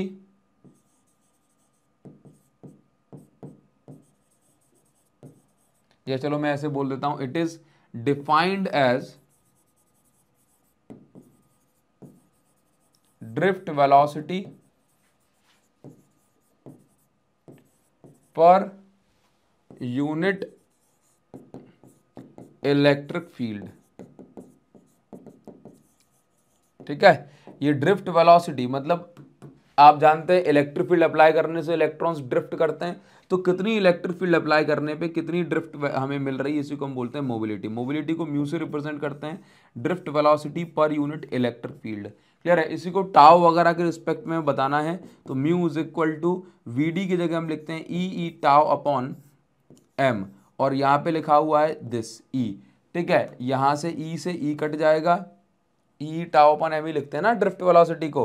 ठीक, तो म्यू का जो फॉर्मूला बन जाएगा ये बन जाएगा ई टाउ अपॉन एम, ये फॉर्मूला बन गया रिलैक्सेशन टाइम के टर्म्स में। क्लियर है, चलिए तो ये अपना इतना हो गया। इसके बाद हम आगे बढ़ेंगे और नेक्स्ट क्वेश्चन की ओर देखो जरा क्या दिया हुआ है, एकदम ये सिंपल सा क्वेश्चन है। रेजिस्टेंस और रेजिस्टिविटी के बीच में डिफरेंस लिखना है। उम्मीद करता हूं ये डिफरेंस आपको पता होगा, है ना, ये डिफरेंस पता होगा। पहली चीज क्या है, रेजिस्टेंस और रेजिस्टिविटी की डेफिनेशन लिखोगे। रेजिस्टेंस की ऐसा यूनिट क्या है, ओम है। रेजिस्टिविटी की ऐसा यूनिट क्या है, ओम मीटर है। ठीक, इसके अलावा जो सेकंड पॉइंट है वो क्या है, डिपेंड्स ऑन, ये किस पर डिपेंड करती है, डिपेंड्स ऑन टेम्परेचर पे, तो वो भी करेगी। Length, area of cross section, ये मेन पॉइंट है, ठीक है। इट डिपेंड्स या it does not depend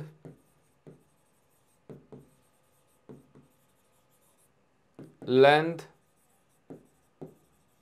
and area of cross section of conductor, ठीक है। बस तरह से डिफरेंस, 3-4 डिफरेंस लिख दोगे आप, उम्मीद करता हूं ये तो आपको आता होगा, ठीक है। चलिए इसके बाद क्या है, ड्रिफ्ट वेलोसिटी क्या है, टेम्परेचर बढ़ने से क्या इफेक्ट होता है, ठीक। तो ड्रिफ्ट वेलोसिटी की सही सही डेफिनेशन आपको लिखनी है, मतलब थ्योरी वाले क्वेश्चन भी जो है पूछ लिए जाते हैं इस चैप्टर से। क्या लिखा है, ड्रिफ्ट वेलोसिटी क्या है, the average velocity, drift velocity क्या है, average velocity with which free electrons drift towards positive end of conductor, end of conductor। समझाता हूं अभी ये चीज, हालांकि आप सभी बच्चे जानते हैं तभी PYQ सीरीज में आए हैं, ठीक है। देखो यहाँ पर क्या है कि ये मेरे पास एक कंडक्टर है, ये बैटरी का पॉजिटिव टर्मिनल और ये नेगेटिव टर्मिनल, ये वाला एंड पॉजिटिव हो गया, ये नेगेटिव हो गया, तो यहाँ पर इलेक्ट्रिक फील्ड बनेगी इस प्रकार से, ये इलेक्ट्रिक फील्ड बन रही है और ये इलेक्ट्रिक फील्ड इन इलेक्ट्रॉन्स को अट्रैक्ट करेगी इस एंड की ओर। तो भाई सभी इलेक्ट्रॉन्स क्या करेंगे, इधर उधर भागते हुए हल्का हल्का सा ड्रिफ्ट होंगे पॉजिटिव एंड की ओर। तो वो पॉजिटिव, तो इन सभी फ्री इलेक्ट्रॉन्स की एवरेज वेलोसिटी जिससे ये पॉजिटिव एंड की ओर ये ड्रिफ्ट होते हैं यानी खिसकते हैं, उसी को हम ड्रिफ्ट वेलोसिटी बोलते हैं। आगे क्या है कि टेम्परेचर बढ़ने से क्या होगा, देखो टेम्परेचर बढ़ाएंगे तो इसमें रैंडम मोशन बढ़ जाएगा, तो ये कम धीरे धीरे ड्रिफ्ट कर पाएंगे, ठीक। तो आंसर क्या है, टेम्परेचर इंक्रीजेज, ड्रिफ्ट वेलोसिटी बताओ, बोलो, डिक्रीजेज, ड्रिफ्ट वेलोसिटी डिक्रीजेज, ठीक है। ड्रिफ्ट वेलोसिटी डिक्रीज होती है, क्लियर। क्वेश्चन नंबर 22 एकदम सिंपल है। नेक्स्ट जो है इसमें क्या दिया हुआ है यहाँ पे समझते हैं। शो, अब ये जो है ना, ये दो तो आप बना ही देंगे, है ना, तीसरे वाले की बात कर लेते हैं। लेकिन देखो इसमें क्या दिया हुआ था, ये 2019 में पूछा, तो आप समझ गए होंगे कि इस चैप्टर से ग्राफ कितने इंपॉर्टेंट हैं। तो ये रेजिस्टिविटी है, ये टेम्परेचर है, बना दो ज़रा, किसके लिए, कंडक्टर के लिए है, तो कंडक्टर के लिए घुमा दिया, ठीक है। इसके बाद अगर हम बात करें रेजिस्टिविटी और टेम्परेचर किसके लिए, भाई सेमीकंडक्टर के लिए, तो बनाओ सेमीकंडक्टर के लिए, ये बना दिया। अभी इस क्वेश्चन में क्या कह रहा है कि using the expression for resistivity, उसने ये नहीं कहा डिराइव एक्सप्रेशन फॉर रेजिस्टिविटी, उसने इस क्वेश्चन में कहा using the expression for resistivity in terms of number density, मतलब small n and relaxation time between collision, explain how resistivity in case of conductor. देखो क्या दे रहा है, बोला कह रहा है कि रेजिस्टिविटी का आप पहले तो एक्सप्रेशन यानी कि फॉर्मूले लिखो और इस फॉर्मूले समझाओ किस प्रकार से टेम्परेचर बढ़ाने से कंडक्टर की रेजिस्टिविटी बढ़ती है, सेमीकंडक्टर की घटती है। तो देखो मुझे रेजिस्टिविटी का फॉर्मूला याद नहीं है, ठीक है, तो कैसे बनाया जाता है सर फॉर्मूला। देखो मैं इतनी बात तो जानता हूँ, अभी अभी जस्ट मैंने आपको बताया कि इलेक्ट्रिक फील्ड और करंट डेंसिटी का जो रेशियो है रेजिस्टिविटी बताता है। इलेक्ट्रिक फील्ड को इलेक्ट्रिक फील्ड लिखा, करंट डेंसिटी को मैं लिखता हूं एन ई वी डी, ठीक, और उसके बाद E upon N E V D को लिखता हूं E E tau upon M, clear है। अभी क्या होगा, अभी ये होगा, ई से ई कट गया, अब फॉर्मूला जो बचा ये कितना निकल के आ गया रेजिस्टिविटी का, ये फॉर्मूला आ गया, एम चला गया ऊपर, नीचे बन गया एन ई स्क्वायर और ये टाउ। तो अभी आप ये देखो, अभी आप ये देखो कंडक्टर के लिए, for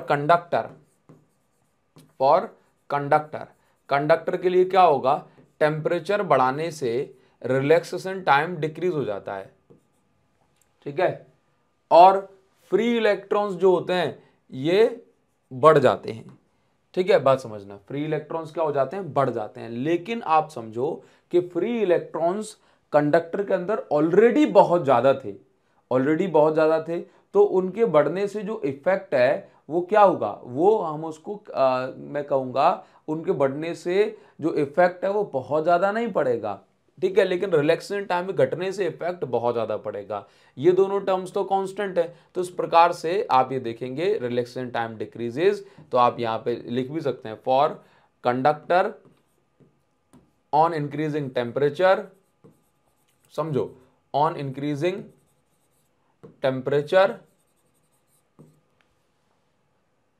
relaxation time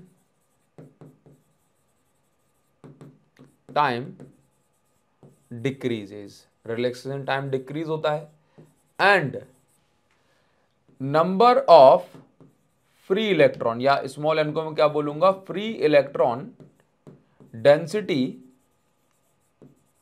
increases, which does not have much effect on resistivity। ठीक है, तो आप इसके इफेक्ट को बहुत ज्यादा आप इग्नोर, मतलब मैं कहूंगा बहुत ज्यादा कंसीडर नहीं करोगे, आप बस इतना ध्यान रखेंगे। इसलिए आप यहां पर बोल सकते हैं कि रेजिस्टिविटी क्या हो जाएगी 10। देखो ये रिलैक्सेशन टाइम घट गया ना, तो इसका मतलब डेनोमीटर छोटा हो गया, डेनोमीटर क्या हो गया, छोटा हो गया, ठीक है। और अगर आप छोटे डेनोमीटर से डिवाइड लगाएंगे तो आंसर क्या आएगा, बड़ा ही आएगा। क्लियर है, चलिए वैसे भी समझ लो रिलैक्सेशन टाइम घट गया तो जल्दी जल्दी कोलिजन हो रहा है। क्लियर है, तो हम यहाँ पे क्या बोलेंगे 10 on increasing temperature resistivity of conductor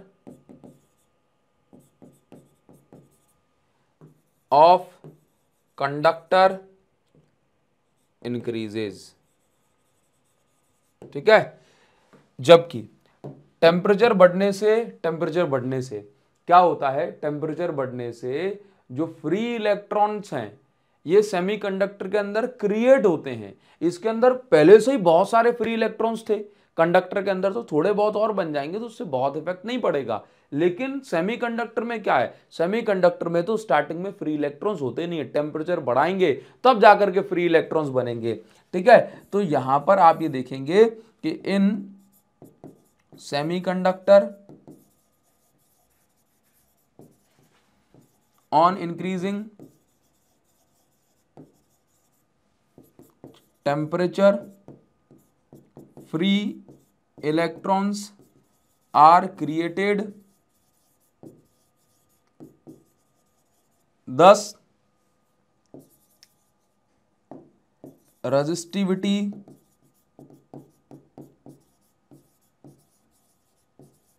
decreases. ठीक है, और इसमें जो रिलैक्सेशन टाइम है उसका बहुत इफेक्ट नहीं होता। क्लियर है स्टार्टिंग में। चलिए तो आगे बढ़ जाएंगे, आप इसका स्क्रीनशॉट ले सकते हैं। अभी देखो नेक्स्ट क्वेश्चन क्या दिया हुआ है, इस क्वेश्चन को सीबीएसई ने 2019 में पूछा हुआ है, देख लेते हैं जरा। देखो क्या दिया हुआ है नेक्स्ट क्वेश्चन, और देखो यहां पर मरकरी Hg मतलब मरकरी के लिए ग्राफ बनाया गया है। इस जगह पे रेजिस्टेंस है और यहां पर टेम्परेचर है। क्या बताया जा रहा है कि 4 केल्विन पे, ये देखो टेम्परेचर जब 4 केल्विन हो गया तो रेजिस्टेंस की वैल्यू 0 हो गई। ऊपर जा रहे हैं तो रेजिस्टेंस की वैल्यू बढ़ रही है, नीचे आ रहे हैं तो रेजिस्टेंस की वैल्यू घट रही है ना। तो आप ये देखो ये 0 है रेजिस्टेंस, यहाँ पे टेम्परेचर भी 0, टेम्परेचर बढ़ रहा है लेकिन रेजिस्टेंस नहीं बढ़ रही, ये चीज बताई जा रही है ना। तो आप ये देखो कि 4 केल्विन पे रेजिस्टेंस क्या है, 0 हो गई। ठीक, 4 केल्विन पे रेजिस्टेंस क्या हो गई, 0 हो गई। तो आपसे कह रहा है कि 4 केल्विन के जो पास में आपको इसका बिहेवियर बताना है Hg यानी कि मरकरी का। तो हम लिखेंगे एट 4 केल्विन मरकरी मतलब Hg बिहेव्स लाइक, अब भाई रेजिस्टेंस ही एकदम 0 हो गई तो क्या बन गया, बिहेव्स लाइक सेमी कंडक्टर। क्या बन गया, सेमी कंडक्टर। ठीक है, सेमी कंडक्टर की तरह बिहेव करेगा। ठीक, अच्छा इसके बाद यहां पर हमें एक ग्राफ बनाया जा रहा है। ठीक, ये करंट है और ये वोल्टेज है। आपको बताना है कि कौन सी जगह पर इन फिगर नेगेटिव रेजिस्टेंस कहां पर है और क्यों है, ये बताना है। देखो तो नेगेटिव रेजिस्टेंस देखो सिंपल सी बात है, जहां पर स्लोप, जहां पर जो स्लोप मतलब जो एंगल की हम बात कर रहे हैं, अगर जो थीटा है ये 90 डिग्री से बड़ा है ना, थीटा ग्रेटर देन 90 डिग्री, तो स्लोप कैसा होता है, तो स्लोप नेगेटिव होता है। नेगेटिव स्लोप मतलब नेगेटिव रेजिस्टेंस। ठीक है, चलिए ध्यान से देखेंगे। तो यहां पर देखो एक्चुअल में क्या है कि इस वाले पोर्शन में आप ये देखो, यहां पर तो स्लोप पॉजिटिव, यानी 90 छोटा है तो फिर पॉजिटिव जाएगा। और यहां पर देखो बी से सी वाले रीजन में, ये वाले रीजन में अगर हम ये देखेंगे तो ये वाला रीजन जो है स्लोप कैसा है, 90 डिग्री से बड़ा है, मतलब ये कैसा है, नेगेटिव रेजिस्टेंस को शो कर रहा है। किसको, नेगेटिव रेजिस्टेंस को। ठीक है, तो B to C shows negative resistance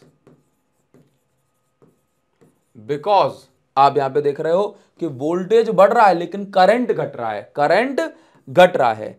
ठीक है, करंट क्या हो रहा है, करंट घट रहा है। बिकॉज आप देखो यहां पे, बिकॉज ऑन इंक्रीजिंग वोल्टेज, ऐसा कैसा लिख देना, on increasing voltage beyond B के बाद जब आप वोल्टेज को बढ़ा रहे हैं, करंट इज या करंट डिक्रीजेस, करंट डिक्रीज हो रहा है, इसका मतलब रेजिस्टेंस कैसी है, नेगेटिव है। ठीक है, बस ये बात आप यहां पे लिखेंगे, स्क्रीनशॉट ले सकते हैं आप इसका। इसके बाद हम आगे बढ़ेंगे और नेक्स्ट क्वेश्चन की ओर पहुंचेंगे। Draw a graph, draw a graph showing the variation of current versus voltage. देखो यहां पर क्या बनाना है आपको, करंट और वोल्टेज के बीच में एक ग्राफ बनाना है। तो चलो मैं आपको यहां बना देता हूं, ये करंट है और ये वोल्टेज है।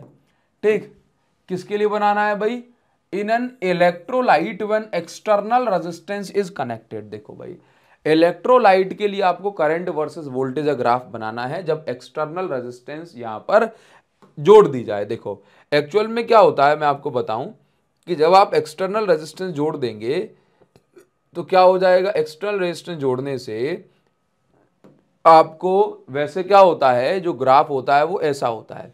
लेकिन जब आपने एक्सटर्नल रेजिस्टेंस जोड़ दी तो ऐसे केस में सेम वोल्टेज में आपको कम करंट मिलेगा, तो जो स्लोप हो जाएगा इसका, ये लेसर स्लोप हो जाएगा।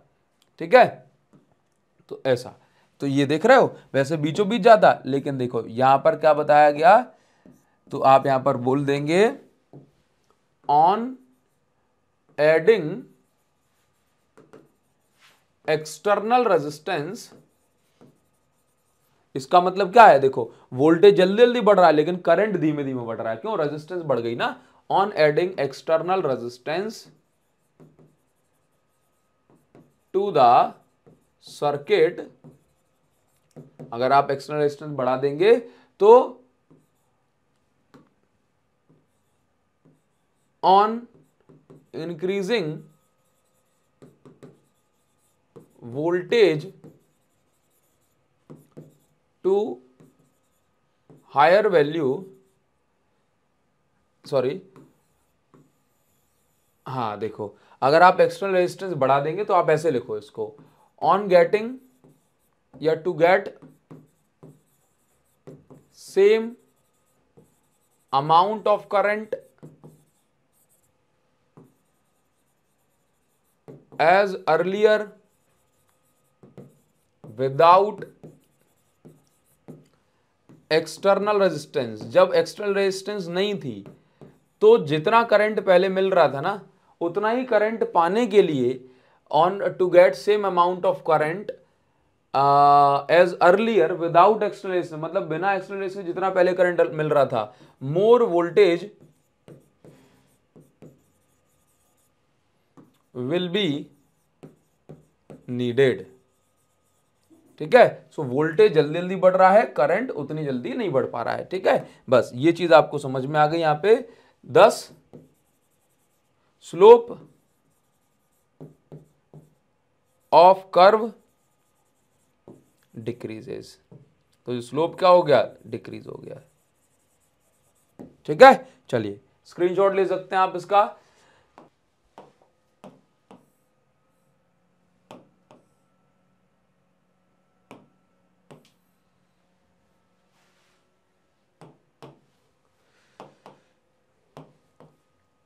देखो इसमें जो नेक्स्ट क्वेश्चन हमें दिया जा रहा है, क्वेश्चन नंबर 27, 26 को भी मैं कराऊंगा, डेरिवेशन टाइप इसमें दे दिया, ठीक है, तो हम कर लेंगे अभी। देखो इसको भेज देता हूँ नीचे ना।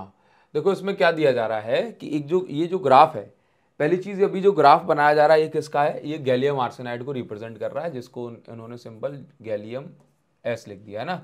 गैलियम आर्सेनाइड है ये, गैलियम आर्सेनाइड। पूछ भी लेते हैं भाई ये बताओ कि किसका ये ग्राफ है, तो आपको बताना है नेगेटिव रेजिस्टेंस। तो भाई इस बार नेगेटिव रेजिस्टेंस का रीजन कौन सा हो जाएगा, डीई हो जाएगा, क्योंकि अभी अभी जस्ट हमने आपको बताया है, ठीक। चलिए इसके बाद where Ohm's law is obeyed, भाई ओम्स लॉ कहाँ पे फॉलो हो रहा है, तो यहाँ पर ओम्स ले, देखो यहाँ पर स्ट्रेट लाइन है तो यहाँ पर ओम्स लॉ फॉलो हो रहा है, तो बी से लेके सी तक यहाँ पे ओम्स लॉ फॉलो हो रहा है, बस ठीक है। ये चीज ये हो जाएगा बस, और कुछ नहीं है।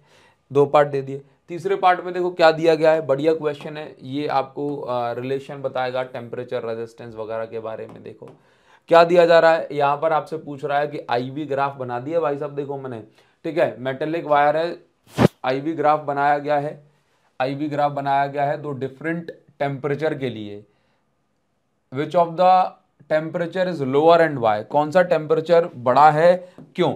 देखो IV graph for a metallic wire, एक ही वायर के लिए एक आईवी ग्राफ बनाया गया है, कौन सा टेम्परेचर ज्यादा है और कौन सा टेम्परेचर कम है ये हमें बताना है। देखो तो मैं यहां पर ना कोई भी पॉइंट पकड़ लेता हूं, जैसे मान के चलो टेम्परेचर ज़्यादा है, इसका मतलब रेजिस्टेंस ज़्यादा है। टेम्परेचर ज़्यादा मेटल के अंदर, तो फिर रेजिस्टेंस कैसी होती है, ज़्यादा होती है, ठीक है। देखो चलो कौन सा टेम्परेचर ज़्यादा है, तो एक्चुअल में हम ये देखते हैं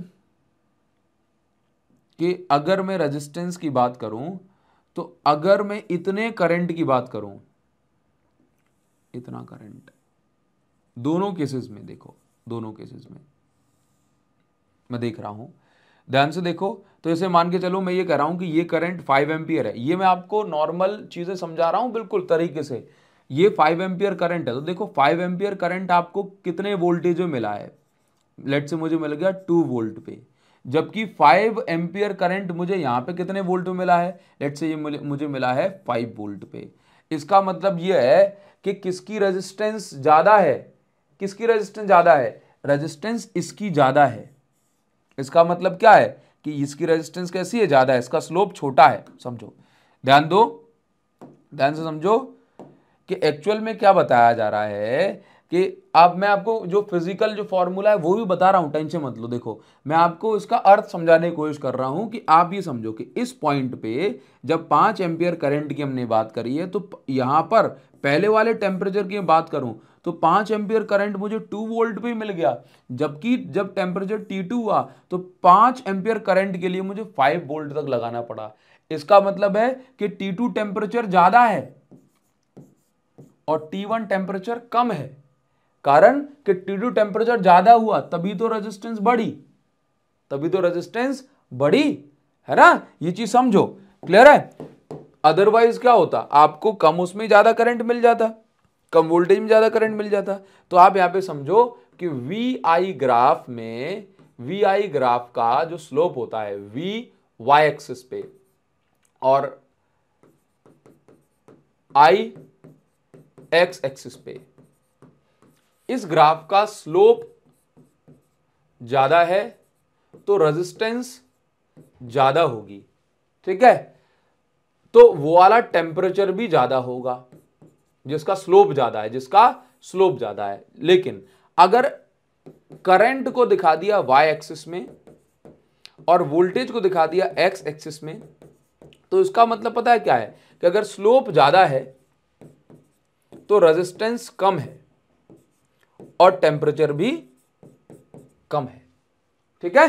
चलिए तो ये चीज आपको समझ में आ गई होगी, तो मैंने किस तरीके से बताया, तो इसका मतलब ये हो गया कि ये वाले केस की रेजिस्टेंस कम है, इसलिए टेम्परेचर T1 कम है। ये वाले केस की रेजिस्टेंस ज्यादा है इसलिए टेम्परेचर T2 ज्यादा है। उम्मीद करता हूं ये आपको समझ में आया होगा। सर मैंने कैसे पता किया? मैंने ऐसे पता कर लिया, देखो 2 वोल्ट पे यहां पे कितना एम्पियर करंट मिल पाया, लेट से मुझे 2 एम्पियर, जबकि 2 वोल्ट पे ये वाले में मुझे कितना करंट मिला, मुझे मिला 5 एम्पियर। इसका मतलब है कि ये वाला टेम्परेचर कैसा है, कम है। टेम्परेचर कम मतलब ये वाली रेजिस्टेंस भी कम है। तो ये जो क्वेश्चन उन्होंने पूछा है वो टेम्परेचर के टर्म्स में पूछ सकते हैं और आपसे रेजिस्टेंस के टर्म्स में पूछ सकते हैं। आप लिख दोगे तो आप लिख सकते हैं for temperature T1 and T2 at same voltage current in T1 case is higher, thus this temperature is lower। Current higher है तो टेम्परेचर लोअर, क्योंकि अगर टेम्परेचर भी ज्यादा होता तो रेजिस्टेंस ज्यादा होती, तो इसका मतलब है करंट फिर कम होता। उम्मीद करता हूं ये समझ में आया होगा आपको।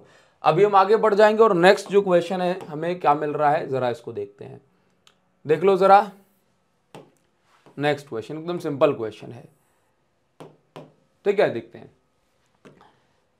यहां पर आपसे कहा जा रहा है a potential difference capital V is applied across the ends of, देखो एक potential difference capital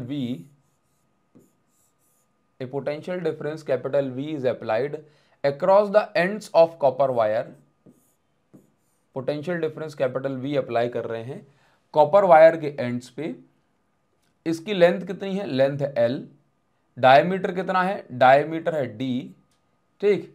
what is the effect of drift velocity on electron if V is halved. क्या कहा जा रहा है, एक पोटेंशियल डिफरेंस है, समझो पोटेंशियल डिफरेंस V अप्लाई करा जा रहा है कंडक्टर की एंड्स पे जिसकी लेंथ L है, डायमीटर D है। ड्रिफ्ट वेलोसिटी के बारे में पूछ रहा है कि आप ये बताओ कि यदि आप V को आधा कर दोगे तो देखो drift velocity formula E tau upon m ये होता है। अब E की जगह मैं लिख दिया, ये बन गया फॉर्मूला, देखो। तो अगर आप V को आधा करोगे, पहली चीज समझ लो कि drift velocity is directly proportional to V for constant temperature. Clear है? तो यहां पर क्या हो जाए, केस 1 में क्या हो जाएगा, drift velocity also becomes half, ठीक है, ये भी हाफ हो जाएगी। Length drift case 2 drift velocity is inversely proportional to length, ठीक है। अभी लेंथ के इनवर्सली प्रोपोर्शनल हो जाएगी तो यहां पर क्या हो जाएगा, बता दोगे आप इसका answer. If capital D is halved, भाई यहां पर ड्रिफ्ट वेलोसिटी को ध्यान से देखेंगे तो ड्रिफ्ट वेलोसिटी क्या एरिया ऑफ क्रॉस सेक्शन पे डिपेंड कर रही है, नहीं डिपेंड कर रही, ठीक। तो आप यहां पर समझें कि यहां पर क्या हो जाएगा, D इज हाफ्ड। अगर आप डायमीटर को आधा कर देंगे तो क्या हो जाएगा, भाई साहब डायमीटर को आधा करने से कुछ नहीं होगा। क्लियर है? डायमीटर को आधा करने से कुछ भी नहीं होगा, क्योंकि हमने ये भी पढ़ा है कि आप एरिया ऑफ क्रॉस सेक्शन को चेंज कर दो, करंट की वैल्यू तो चेंज नहीं होती। अब करंट की वैल्यू चेंज नहीं होगी तो ड्रिफ्ट वेलोसिटी भी चेंज नहीं होगी, ठीक है ना। तो अभी आप यहाँ पे क्या बोलेंगे, नो चेंज। थर्ड वाले में क्या भैया, नो चेंज है। इसमें क्या है, अगर लेंथ को डबल कर दिया drift velocity becomes half on doubling length, ठीक है। चलिए ये दिया हुआ है और इसमें क्या है, नो चेंज या नो इफेक्ट, ठीक है, नो इफेक्ट। चलिए ये हो गया। इसके बाद नेक्स्ट देखो क्या है, ये क्वेश्चन हमसे छूट गया था। देखो मैं आपको यहां पर एक चीज बता दूं कि आपको ना एक चीज पर बहुत ध्यान देना है, वो ये है कि आपको एक तो डेरिवेशन ड्रिफ्ट वेलोसिटी का डेरिवेशन, एक्सप्रेशन फॉर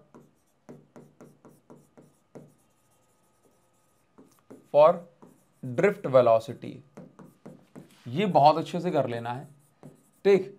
ये बिल्कुल आपके एग्जाम के लिए इंपॉर्टेंट है। दूसरा आपको यानी कि डेरिवेशन इसका पूरा डिराइव करके कैसे फॉर्मूला बनता है, मोस्ट इंपॉर्टेंट है। दूसरा आपको क्या करना है, एक्सप्रेशन डेरिवेशन करना है फॉर रेजिस्टिविटी या रेजिस्टेंस या conductivity in terms of free electron, in terms of free electron density.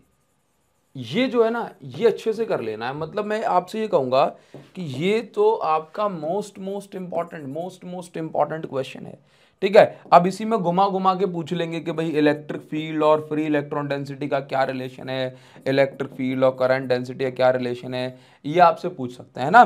तो जो बेसिक रिलेशन है उनको आप अच्छे से कर लें। ये वाला मैं क्वेश्चन आपको करा देता हूं, ठीक है। चलिए, तो ये क्वेश्चन में क्या पूछा, डिफाइन टर्म कंडक्टिविटी। कंडक्टिविटी को कैसे डिफाइन करोगे बताओ जरा। तो कंडक्टिविटी एक्चुअल में क्या है, देखो अगर मैं इसके ए पार्ट को डिफाइन करना चाहूं तो क्या है, conductivity is the ability of material और conductor to allow flow of charge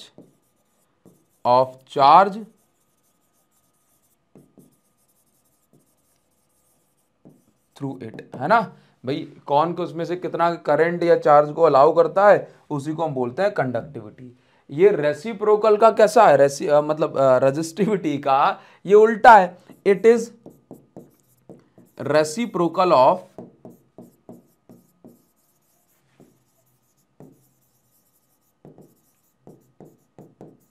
reciprocal of resistivity, ठीक।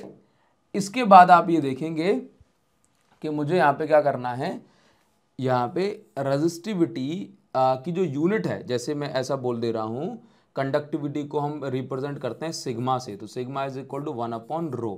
यूनिट भी इसकी कितनी हो जाएगी, यूनिट हो, जैसे रेजिस्टिविटी की यूनिट क्या होती है, ओम मीटर, तो इसकी यूनिट हो जाएगी ओम इनवर्स मीटर इनवर्स, ठीक है। बस ये सारी चीजें आपको यहाँ पे लिखनी है। अच्छा, इसके बाद आपसे सेकंड पार्ट में क्या पूछ रहा है, सेकंड पार्ट में आपसे कह रहा है using the concept of free electrons in a conductor. Free electron का कॉन्सेप्ट यूज करते करते आपको क्या बताना है, derive expression for conductivity of wire. Wire की कंडक्टिविटी के लिए आपको डेरिवेशन करना है, ठीक है। कंडक्टिविटी के लिए आपको डेरिवेशन करना है। Hence obtain relation between current density and apply electric field. और इसी डेरिवेशन से आपको करंट डेंसिटी और इलेक्ट्रिक फील्ड के बीच में रिलेशन एस्टैब्लिश करना है। मतलब J is equal to sigma E वगैरह ये होगा, ये हमें बताना है, ठीक है। तो देखो क्या करेंगे, सबसे पहले आप जानते हैं करंट का फॉर्मूला क्या होता है, चार्ज अपॉन टाइम होता है। लैंग्वेज तो आप लिख लेंगे, current is equal to charge, क्या है, चार्ज है भाई मेरे पास N E, इतना होता है। टाइम की जगह क्या लिख सकता हूं, जैसे मान के चलो ये मेरे पास एक कंडक्टर है, अब इसमें से जो फ्री इलेक्ट्रॉन्स को पास होना है, दैट इज मान के चलो L डिस्टेंस पास होना है, और L डिस्टेंस पास होना है और किस वेलोसिटी से जा रहे हैं, ड्रिफ्ट वेलोसिटी से जा रहे हैं। तो टाइम का फॉर्मूला हो जाएगा L upon VD, distance upon speed, यही होता है टाइम का फॉर्मूला। तो यहां पर हमारे पास ये देखो कि N, ये समझो कि कैपिटल N, एक यूनिट वॉल्यूम में अगर हमारे पास इतने फ्री इलेक्ट्रॉन्स हैं तो टोटल वॉल्यूम जिसको हम A इंटू L लिखते हैं, इसमें टोटल फ्री इलेक्ट्रॉन्स इतने हो जाएंगे। यानी कि एक कंडक्टर के अंदर टोटल फ्री इलेक्ट्रॉन्स जो होते हैं ये होते हैं N into A into L, ठीक है। ये इतने फ्री इलेक्ट्रॉन्स होते हैं। इसके बाद E की जगह हमने E लिखा L अपॉन VD, तो VD चला जाएगा ऊपर, L से L कट जाएगा। तो ड्रिफ्ट वेलोसिटी का जो फॉर्मूला होता है वो ये होता है NEAVD, ठीक। अब आप जानते हैं कि यहाँ पर I is equal to NEAVD की जगह क्या लिखते हैं, EE टाउ अपॉन M, ये लिखा जाता है। तो I is equal to NE square A और उसके बाद टाउ अपॉन M, ये लिखा है। किसके लिए फॉर्मूला डिराइव करना है आपको फॉर्मूला डिराइव करना है कंडक्टिविटी के लिए, है ना, कंडक्टिविटी के लिए। तो आप यहां पर देखिए, ये हमने किसका फॉर्मूला बना दिया नाउ। अभी आप समझो कि यहां पर अच्छा E और रह गया ना इसमें से, ठीक है। अभी आप समझो कि यहां पर क्या है कि I is equal to n E square A tau, e की जगह मैं लिख दिया कैपिटल V अपॉन L, तो ये बन गया इतना। अगर मैं इसको ऐसे बोल रहा हूं कि ml को पहुंचा दूं यहां और n E square A tau ये नीचे पहुंच गया, यहां क्या बन गया V अपॉन I, तो ml upon N E square A tau ये किसका फॉर्मूला बन गया, रेजिस्टेंस का। ध्यान से देखना, रेजिस्टेंस नहीं बनाना था, लेकिन फाइनल पहुंच रहे हैं ना अपन, तो आपसे क्या कहा, रेजिस्टेंस के लिए डेरिवेशन करो, ये मैंने आपको फिनिश करवा दिया। ठीक है, अब मैं आपको यहां से रेजिस्टिविटी का बना के दिखाता हूं, समझना। तो रेजिस्टिविटी का क्या हो जाएगा, ध्यान से देखो, तो रेजिस्टिविटी का क्या हो जाएगा समझो। तो रेजिस्टिविटी का फॉर्मूला होता है, रेजिस्टिविटी इज इक्वल टू, देखो R is equal to rho L by A होता है, तो रेजिस्टिविटी इज इक्वल टू कितना हो जाएगा, R A by L। Resistivity का ये फॉर्मूला हो गया, resistivity is equal to, now R की वैल्यू देखो जरा, देख के बताओ मुझे R की वैल्यू क्या है। R की value ml upon N E square A tau, ml upon N E square A tau, A upon L, A upon L ये लिख दिया। ध्यान से देखिए, L से L कटा, A से A कटा, तो रेजिस्टिविटी क्या आ गई, M upon N E square tau, ये आ गया। अब आप समझते हैं कि conductivity is equal to 1 upon resistivity.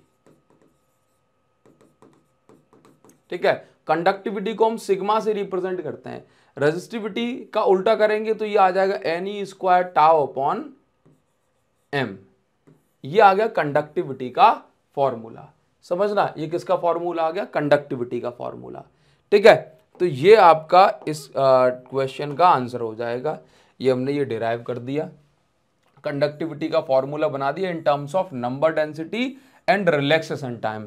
तो ये कंडक्टिविटी का फॉर्मूला आ गया, ये नंबर डेंसिटी है और ये रिलैक्सेशन टाइम है।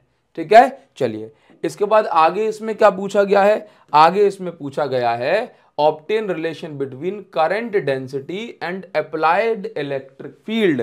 करंट डेंसिटी और अप्लाइड इलेक्ट्रिक फील्ड के बीच में अगर मुझे रिलेशन चाहिए तो मैं जानता हूं कि I इज इक्वल टू होता है NEAVD, और I is equal to I upon A, अगर मैंने यहां पे कर दिया तो ये बन जाएगा NEVD, और VD की जगह क्या रख सकता हूं मैं, EE टाउ अपॉन M। ठीक है, तो I अपॉन A हो गया करंट डेंसिटी, इसके बाद NE square tau upon M into E। ठीक, चलिए यहां पे लिखो वी नो दैट, हम जानते हैं कि, भले ही हम ना जाने लेकिन लिखना जरूर है। ठीक है, देखो तो अब NE square tau upon M को मैं क्या लिखता हूं, कंडक्टिविटी, जिसको मैंने बोला सिग्मा, और ये E, तो ये रिलेशन आ गया। तो यहां से आप ये भी समझ सकते हैं J अपॉन E is equal to conductivity. उम्मीद कर रहा हूं ये आपको समझ में आया होगा। ठीक है, यहां तक का आप स्क्रीनशॉट ले सकते हैं या मैं टेलीग्राम पे नोट्स डाल दूंगा। इसके आगे हम पढ़ेंगे नेक्स्ट पार्ट में, जो कि आपको PYQ सीरीज चैप्टर 3 पार्ट 2 के नाम से जल्दी ही मिल जाएगा। कल परसों में मैं इसको अपलोड कर दूंगा। आप हो सकता है वीडियो को लेट देखें तो तब तक ये अपलोड हो भी चुका होगा। नाम से सर्च कर लेना बस। अभी हम वेट करेंगे पार्ट 2 का, और बस आप मुझे कमेंट सेक्शन में इतना बताइए कि सर ये सीरीज मेरे लिए बहुत हेल्पफुल है, इसको आप कंटिन्यू रखें। ठीक है, और कैसे लगी ये वीडियो, ये सीरीज जरूर से मुझे कमेंट सेक्शन में बताइएगा। Thank you so much guys, thanks a lot, see you again in the next video, thank you.